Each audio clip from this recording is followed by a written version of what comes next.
Terima kasih Pak Dokter. Kami mempersilahkan untuk memulai presentasi kepada kami tentang bagaimana seharusnya kami belajar dari Bapak teman penanganan di gereja. Terima kasih Pak. Ya,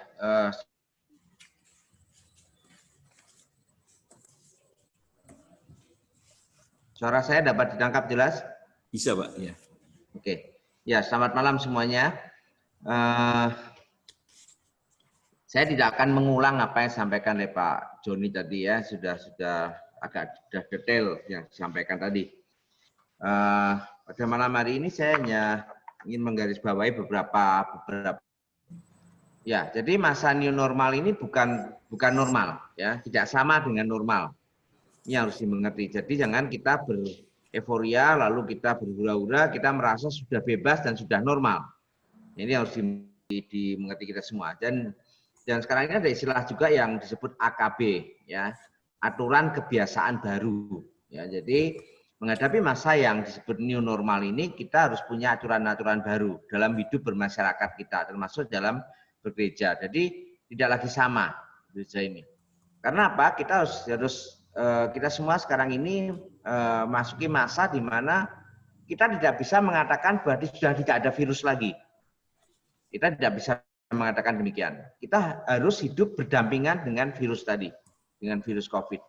Mau tidak mau, cinta nggak cinta, kita harus hidup berdampingan dengan virus tadi. Artinya kita tidak pernah nantinya ke depannya, prediksi kami dari medis, kita tidak akan pernah ada istilah bebas virus, gitu ya, sampai nggak ada sama sekali virus ini. Entah nanti wujudnya bagaimana. Beberapa ahli memprediksi barangkali seperti penyakit musiman nantinya, penyakit flu yang selama ini kita kenal, gitu ya, musim flu, nanti ada flu 3-4 bulan hilang lagi begitu, ya itu musim flu nanti seperti itu barangkali yang kita akan nantinya hadapi. Jadi kita harus hidup berdampingan dengan virus ini. Tidak bisa kita mengatakan virus ini sudah hilang, gitu ya, tidak ada istilah hilang. Nah, di dalam kerangka kita bersama-sama dengan virus inilah, maka kita harus mengadopsi atau kita harus belajar untuk membiasakan diri dengan aturan kebiasaan baru yang harus kita semua pegang, ya. Baik itu dalam kehidupan kita bermasyarakat, kita ke mall, kita jajan di restoran, atau kita beribadah di gereja. Ya, ini yang kita harus mengerti. Jadi saya hanya mengatakan bahwa kita harus punya pedoman umum dan lalu ada pedoman khusus. Dan tidak mungkin kita buat satu pedoman yang berlaku untuk seluruhnya. Tentu saja pedoman yang kita pakai di Bandung tidak sama dengan misalkan di Demak. Saja beda lagi dengan di Jogja misalkan. Ya, itu yang harus kita perhatikan. Nah, di dalam masa yang disebut new normal ini, kita juga sampai hari ini masih belum punya indikatornya apa sih? Apa yang disebut dengan new normal itu? Kapan satu daerah sudah bisa disebut, oke, daerah ini sudah bebas, sudah bisa new normal. Ya. Jadi sekarang ini kita harus mengerti bahwa pelonggaran yang dilakukan, misalkan membebaskan dengan PSBB ini, tidak berarti bahwa sudah tidak ada virus. Kalau kita ikutin beberapa daerah sudah membebaskan, Bandung juga hari ini, Jawa Barat mulai hari ini sudah bebas, PSBB dihapus, sudah dibuka lagi. Tapi kita melihat bahwa angka pertambahan virus ini penderitanya toh tidak berkurang gitu ya, masih di atas 1000. Sampai hari ini juga masih di atas 1000 gitu. Kisaran 900 sekian sampai 1000 sekian. Ya. Jadi tidak kita mengatakan bahwa kita bebas. Jadi indikatornya apa sih? Nah, kalau kita bicara tentang pedoman umum yang tadi sudah disampaikan oleh Pak, ya seperti tadi, yang pertama itu saja memakai masker, ya itu jadi harus menjadi satu kebiasaan baru. Kalau kita bicara aturan kebiasaan baru, yang pertama yang harus dimengerti adalah masker. Itu harus dibiasakan menggunakan masker dengan baik dan benar. Termasuk berapa lama kita pakai masker. Apakah kita pakai 1 hari dari pagi sampai malam masker yang sama, atau seharusnya tidak dilakukan seperti itu? Lalu menjaga jarak dengan orang sekitar kita. Nah, ini yang kebiasaan yang harus diadopsi. Kita harus mulai membiasakan diri untuk tidak berkerumun dalam kerumunan yang padat, ya. Tetapi kan saya ditanya juga sama teman saya, kalau saya sudah berusaha menjaga diri, nah orang sekitar saya kok ngerubung saya, Pak, dempet-dempet saya. Bagaimana saya bisa untuk menjaga jarak?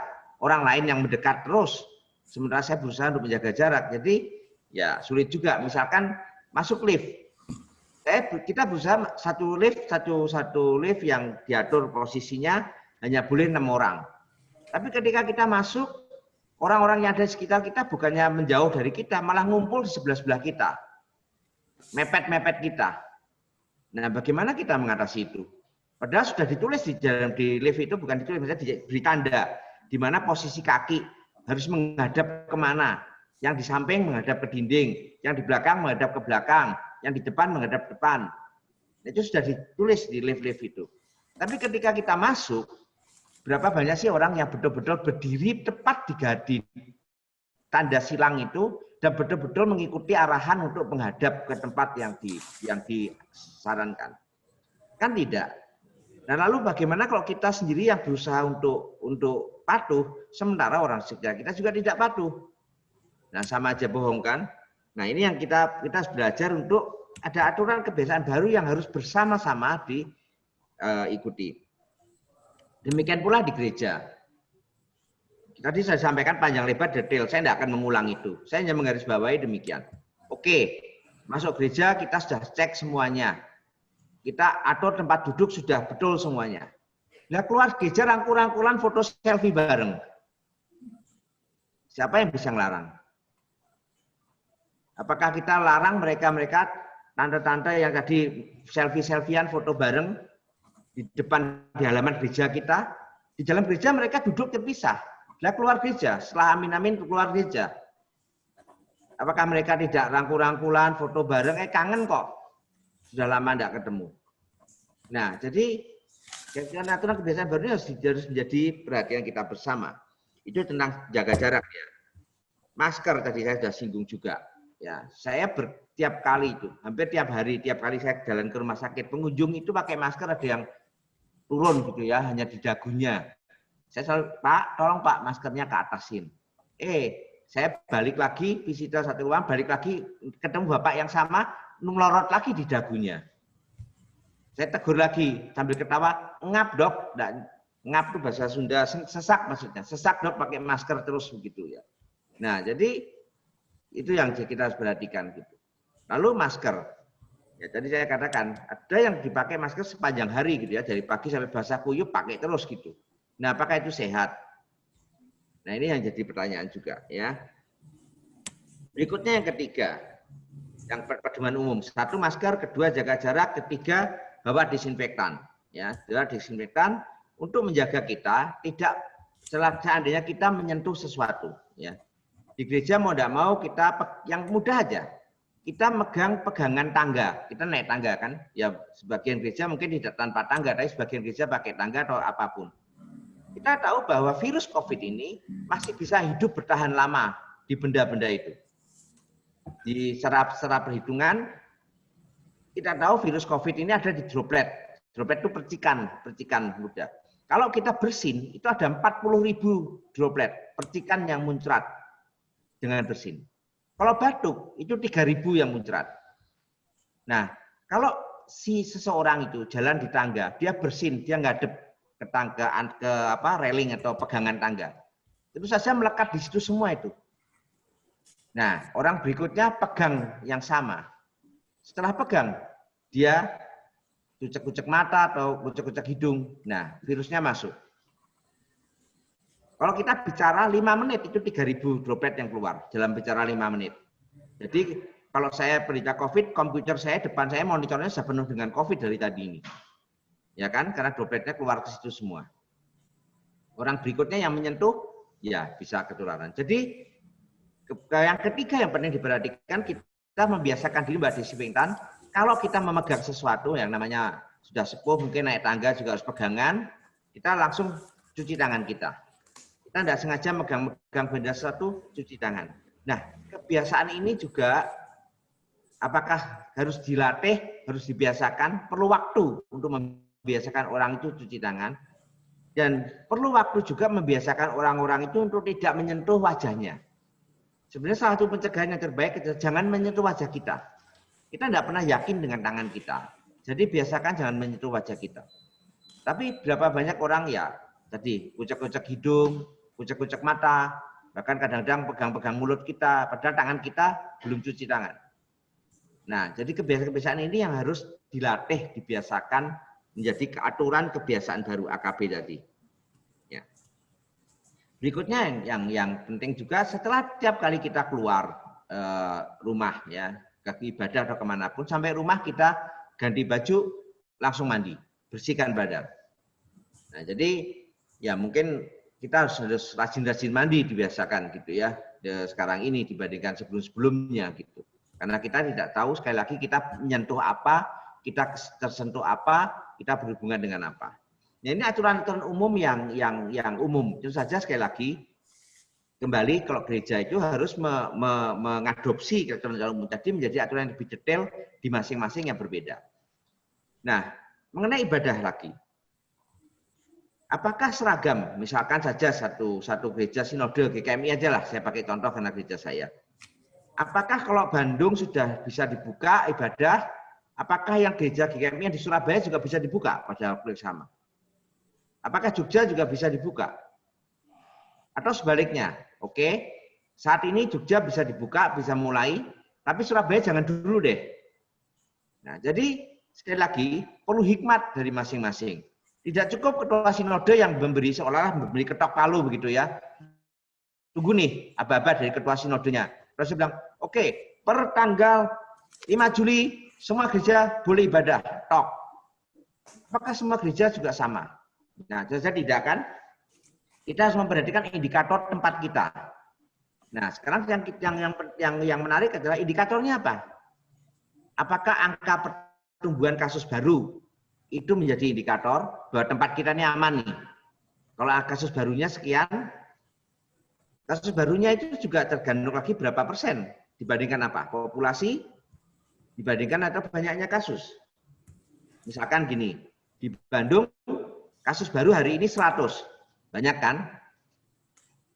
Di Demak kasus baru hari ini 25. Banyak mana?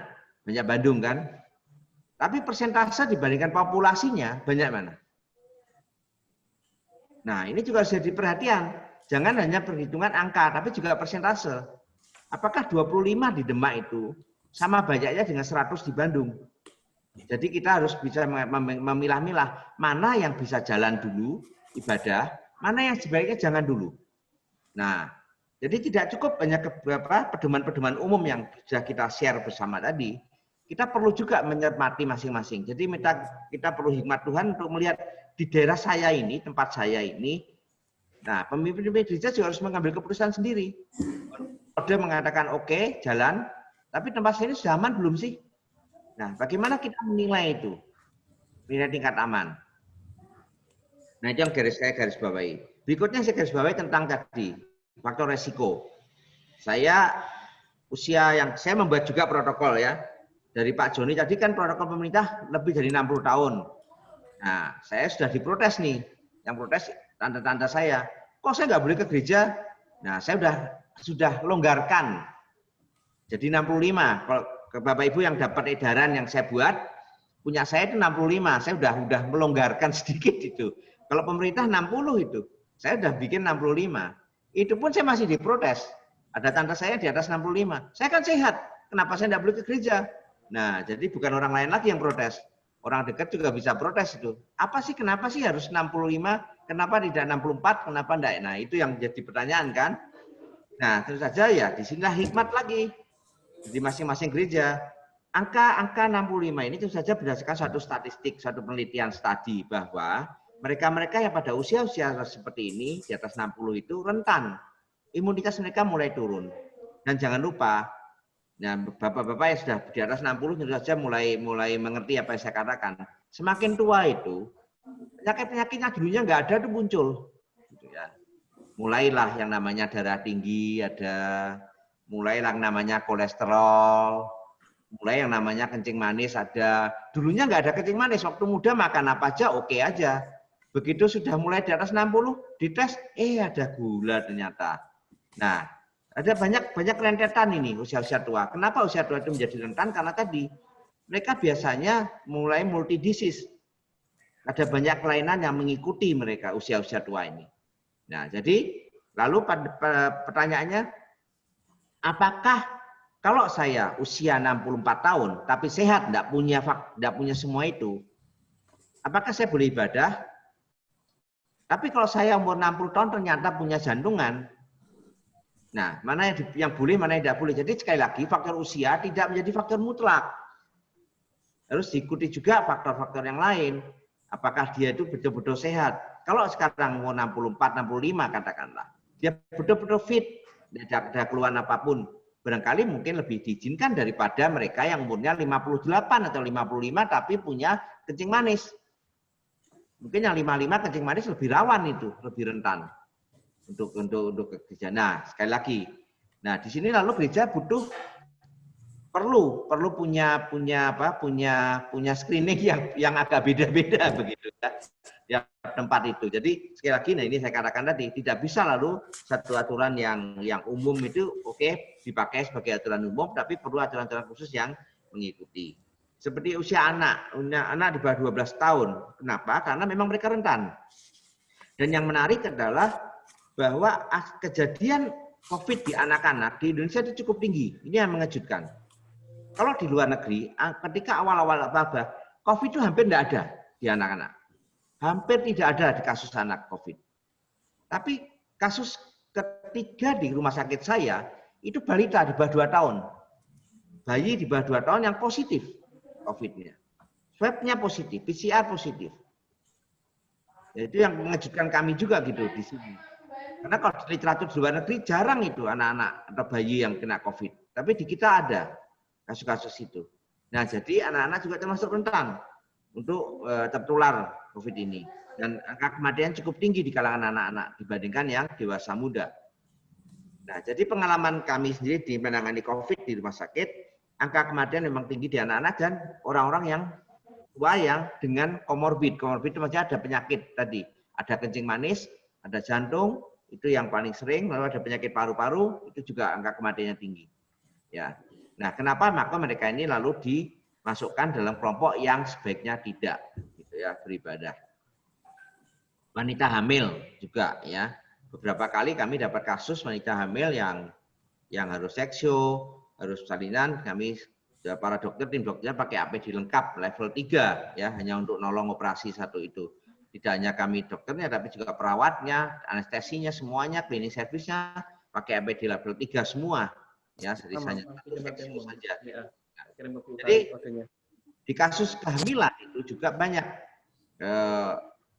kasus-kasus yang COVID. Oleh karena itu sekali lagi juga ini termasuk masalah-masalah yang rawan. Nah, ini yang harus diperhatikan, ya, menjadi catatan kita semua.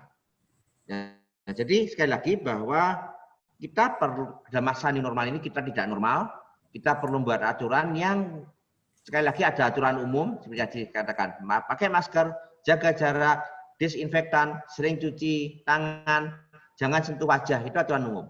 Tapi kita perlu aturan-aturan khusus yang disesuaikan dengan lokasi kita, tempat kita, ya, bagaimana kita mengatasi itu. Ya, mungkin prakata saya demikian dulu Pak Joko. Mungkin nanti kita bisa elaborasi lagi dalam pertanyaan-pertanyaan. Ya, terima kasih Pak Dr. Teguh. Ini hal yang sangat kita butuhkan.